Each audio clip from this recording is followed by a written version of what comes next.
На светонеделските гробишта денеска се одржа панихида по повод 106 години од смртта на војводата Александар Турунџев. Потоа на гробот свеќе положија членовите на неговото семејство, градоначалникот на општина Битола, представници на Советот на општина Битола и на Унијата на млади сили на ВМРО ДПМН. Радува што гледам голем број млади луѓе кои што изучувајќи историјата на својот град, на својот народ, практично ги гледаат светлите примери од минатото.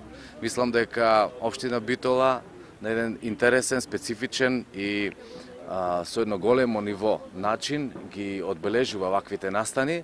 Денеска се одбележуваат 106 години од смртта на славниот војвода Александар Турунџев и мислам дека тоа ќе го запаметат и сите идни генерации. Според правникот на Александар Турунџев, гордост е да се има тоа презиме, иако истото било причина за проблеми во минатите години.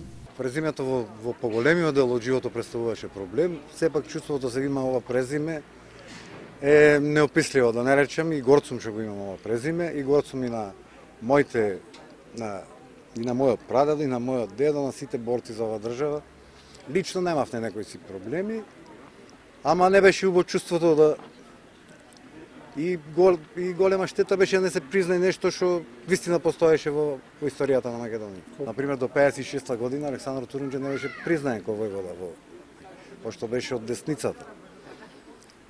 Знаеме дека во социјализмот се признаваја само тие што беа војводи од левицата, на социјалистите. Иначе се што беше од десницата не беше признат. Дури 56 година е рехабилитиран кој војвода. Според него, за животот и делото на војводата Александар Турунџев многу кажале историчарите и академиците, но најдобро кажал народот во песната Црно му било пишано.